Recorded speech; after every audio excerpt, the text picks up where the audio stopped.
ನಮಸ್ಕಾರ ಮನಿ9 ಕನ್ನಡದ ಎಕ್ಸ್ಪ್ಲೇನರ್ ಕಾರ್ಯಕ್ರಮಕ್ಕೆ ಸ್ವಾಗತ. ನಾನು ಮಲ್ಲನಗೌಡ ಮಾರಿ ಪಾಟೀಲ್. ಬನ್ನಿ, ಇವತ್ತಿನ ಎಪಿಸೋಡ್ನಲ್ಲಿ ನಾವು ಈ PFRDA ಇತ್ತೀಚೆಗೆ ಕೆಲ ಬದಲಾವಣೆಗಳನ್ನು ಮಾಡಿದೆ. ಆ ಬದಲಾವಣೆಗಳೇನು ಎಂಬುದರ ಬಗ್ಗೆ ಒಂದಷ್ಟು ಡೀಟೇಲ್ ಆಗಿ ತಿಳಿದುಕೊಳ್ಳುವಂತಹ ಪ್ರಯತ್ನವನ್ನು ಮಾಡ್ತಾ ಹೋಗೋಣ. ಪಿಂಚಣಿ ನಂತರದ ನೆಮ್ಮದಿಯ ಜೀವನಕ್ಕೆ ರಾಷ್ಟ್ರೀಯ ಪಿಂಚಣಿ ಯೋಜನೆ ಅಂದರೆ NPS ಒಂದು ಉತ್ತಮವಾದ ಆಯ್ಕೆಯಾಗಿಯೇ ಗುರುತಿಸಿಕೊಂಡಿದೆ. NPSನಿಂದ ಭಾಗಶಃ ಹಣ ಹಿಂದಕ್ಕೆ ಪಡೆಯುವ ನಿಯಮದಲ್ಲಿ ಪೆನ್ಷನ್ ಫಂಡ್ ರೆಗ್ಯುಲೇಟರಿ ಅಂದರೆ PFRDA ಇತ್ತೀಚೆಗೆ ಕೆಲ ಬದಲಾವಣೆಗಳನ್ನು ಮಾಡಿದೆ. ಈ ಸ್ಕೀಮ್ ಚಾಲ್ತಿಯಲ್ಲಿರುವಾಗ ಖಾತೆದಾರರು 3 ಬಾರಿ ಭಾಗಶಃ ಹಣವನ್ನು ಹಿಂಪಡೆಯಬಹುದು. ಹಾಗಿದ್ರೆ NPSನಿಂದ ಭಾಗಶಃ ಹಣ ಹಿಂಪಡೆಯೋದಕ್ಕೆ ಇರುವ ಹೊಸ ನಿಯಮಗಳು ಯಾವುವು, ಯಾವಾಗ ಮತ್ತು ಎಷ್ಟು ನೀವು ಹಣವನ್ನು ಹಿಂಪಡೆಯಬಹುದು, ಈ ಖಾತೆಯಿಂದ ಹಣವನ್ನು ಹಿಂಪಡೆಯುವ ಕೆಲಸ ಯಾವ ಕಾರಣಕ್ಕೆ ಮಾಡಬಾರದು, ಈ ಎಲ್ಲ ವಿಚಾರಗಳನ್ನು ಒಂದೊಂದಾಗಿ ನಾವೀಗ ತಿಳಿದುಕೊಳ್ಳೋಣ.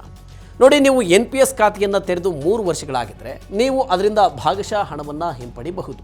ಹೊಸ ನಿಯಮಗಳು ಫೆಬ್ರವರಿ 1, 2024ರಿಂದಲೇ ಜಾರಿಗೆ ಬಂದಿವೆ.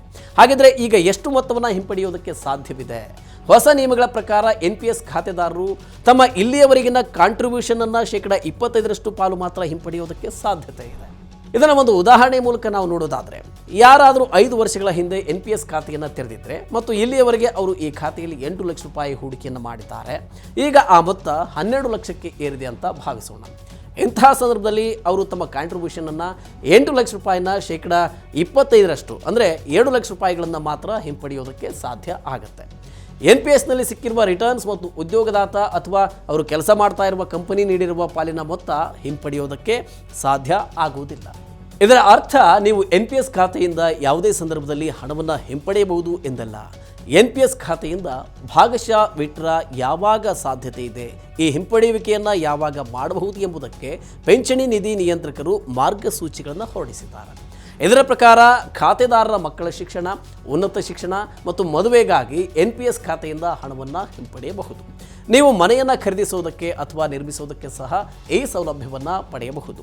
ನೀವು ನಿಮ್ಮ ಹೆಂಡತಿಯ ಹೆಸರಿನಲ್ಲಿ ಮನೆಯನ್ನು ಖರೀದಿಸ್ತಾ ಇದ್ದರೆ ಅಥವಾ ನಿರ್ಮಿಸ್ತಾ ಇದ್ದರೆ ಹಣವನ್ನು ಹಿಂಪಡೆಯಬಹುದು. ಪೂರ್ವಜರಿಂದ ಬಂದ ಮನೆ ಅಥವಾ ತನ್ನ ಹೆಸರಿನಲ್ಲಿ ಮನೆಯನ್ನು ಹೊಂದಿದರೆ ಖಾತೆದಾರ ಹಣವನ್ನು ಹಿಂಪಡೆಯೋದಕ್ಕೆ ಸಾಧ್ಯವಿಲ್ಲ. ಕ್ಯಾನ್ಸರ್, ಹೃದ್ರೋಗ, ಗಂಭೀರ ಮೂತ್ರಪಿಂಡ ಕಾಯಿಲೆ ಅಥವಾ ಅಪಘಾತದಲ್ಲಿ ಗಾಯಗೊಂಡು ಆಸ್ಪತ್ರೆಗೆ ದಾಖಲಾಗುವಂತಹ ಸಂದರ್ಭ ಬಂದರೆ ಚಿಕಿತ್ಸೆಗಾಗಿ ಹಣವನ್ನು ಹಿಂಪಡೆಯಬಹುದು. PFRDA ಅಂದರೆ pension fund regulatory and development authority ಯಾವ ರೋಗಗಳಿಗೆ ಹಣವನ್ನು ಹಿಂಪಡೆಯಬಹುದು ಎಂಬ ಪಟ್ಟಿಯನ್ನು ಕೂಡ ಬಿಡುಗಡೆ ಮಾಡಿದೆ. ಯಾವುದಾದ್ರೂ ಕಾರಣದಿಂದ NPS ಖಾತೆದಾರ ಅಂಗವೈಕಲ್ಯಕ್ಕೆ ಒಳಗಾದರೆ ಅಥವಾ ಸ್ವಯಂ ಉದ್ಯೋಗಕ್ಕಾಗಿ ಸ್ಟಾರ್ಟಪ್ಪನ್ನು ಆರಂಭ ಮಾಡಿದರೆ ಸಹ ಹಣವನ್ನು ಹಿಂಪಡೆಯಬಹುದು. ಗಂಭೀರ ಅನಾರೋಗ್ಯದ ಪರಿಸ್ಥಿತಿಯನ್ನು ಹೊರತುಪಡಿಸಿದರೆ NPSನ ಸಂಪೂರ್ಣ ಅವಧಿಯಲ್ಲಿ ಖಾತೆದಾರ 3 ಸಾರಿ ಮಾತ್ರ ಹಣವನ್ನು ಹಿಂಪಡೆಯುವುದಕ್ಕೆ ಅವಕಾಶವಿದೆ. ನೀವು NPS ಖಾತೆಯಿಂದ ಹಣವನ್ನು ಹಿಂಪಡೆಯೋದಕ್ಕೆ ಯೋಚನೆ ಮಾಡ್ತಿದ್ರೆ ಅದಕ್ಕಾಗಿ ಒಂದಷ್ಟು ಪ್ರಕ್ರಿಯೆ ಪೂರ್ಣಗೊಳಿಸಬೇಕಾಗುತ್ತೆ. ಮೊದಲು ನೀವು ಅರ್ಜಿಯನ್ನು ಸಲ್ಲಿಸಬೇಕಾಗುತ್ತೆ. ಯಾವ ಉದ್ದೇಶಕ್ಕಾಗಿ ಈ ಹಣವನ್ನು ಹಿಂಪಡೆಯಲಾಗ್ತಾ ಇದೆ ಎಂಬುದನ್ನು ನಮೂದಿಸಬೇಕಾಗುತ್ತೆ. ಈ ಫಾರ್ಮನ್ನು ಸೆಂಟ್ರಲ್ ರೆಕಾರ್ಡ್ ಕೀಪಿಂಗ್ ಏಜೆನ್ಸಿ ಅಂದರೆ CRAಗೆ ಸರ್ಕಾರಿ ನೋಡಲ್ ಕಚೇರಿ ಅಥವಾ ಪಾಯಿಂಟ್ ಆಫ್ ಪ್ರೆಸೆನ್ಸ್ ಅಂದರೆ POP ಮೂಲಕ ಕಳಿಸಬೇಕಾಗುತ್ತೆ. ಖಾತೆದಾರರು ಗಂಭೀರ ಅನಾರೋಗ್ಯ ಅಥವಾ ಅಪಘಾತಕ್ಕೆ ಗುರಿಯಾಗಿದ್ದಾರೆ, ಫಾರ್ಮ್ ಸಲ್ಲಿಸುವ ಸ್ಥಿತಿಯಲ್ಲಿದ್ದರೆ ಅವರ ಕುಟುಂಬದ ಯಾವುದೇ ಸದಸ್ಯರು ಅರ್ಜಿಯನ್ನು ಸಲ್ಲಿಸಬಹುದು. ಅರ್ಜಿ ಸ್ವೀಕರಿಸಿದ ನಂತರ CRA ವಿತ್ಡ್ರಾವಲ್ ಪ್ರಾಸೆಸ್ಸನ್ನು ಆರಂಭ ಮಾಡುತ್ತೆ. ಸಲ್ಲಿಕೆ ಮಾಡಿರುವ ಎಲ್ಲ ಸಂಗತಿಗಳು ಸರಿಯಾಗಿದೆ ಅಂತ ಕಂಡು ಬಂದರೆ ಹಣ ವರ್ಗಾವಣೆ ಮಾಡಲಾಗುತ್ತೆ. NPS ಖಾತೆಯಿಂದ ಹಿಂಪಡೆದ ಮೊತ್ತ ತೆರಿಗೆ ಮುಕ್ತ ಆಗಿರುತ್ತೆ. ಇನ್ನು ತೆರಿಗೆ ಮತ್ತು ಹೂಡಿಕೆ ತಜ್ಞ ಬಲವಂತ್ ಜೈನ್ ಈ ಬಗ್ಗೆ ತಮ್ಮ ಅಭಿಪ್ರಾಯವನ್ನು ವ್ಯಕ್ತಪಡಿಸ್ತಾರೆ. ನಿವೃತ್ತಿ ಯೋಜನೆ ಜೀವನದ ಪ್ರಮುಖ ಆರ್ಥಿಕ ಗುರಿಗಳಲ್ಲಿ ಒಂದು. ಮಕ್ಕಳ ಮದುವೆ ಮತ್ತು ಮನೆ ಖರೀದಿಯ ವಿಚಾರದಲ್ಲಿ ನೀವು ಹಣವನ್ನು ಉಳಿಸುವ ಯತ್ನ ಮಾಡಬಹುದು. ಆದರೆ ನಿವೃತ್ತಿಯ ನಂತರ ನೀವು ಕೆಲವು ಖರ್ಚುಗಳೊಂದಿಗೆ ರಾಜಿ ಮಾಡಿಕೊಳ್ಳುವುದಕ್ಕೆ ಸಾಧ್ಯ ಇಲ್ಲ. ಲಾಂಗ್ ಟರ್ಮ್ ಇನ್ವೆಸ್ಟ್ಮೆಂಟ್ನಲ್ಲಿ ಕಾಂಪೌಂಡಿಂಗ್ನ ಲಾಭ ಅನ್ನೋದು 8ನೆಯ ಅದ್ಭುತದ ರೀತಿ ಕೆಲಸ ಮಾಡುತ್ತೆ.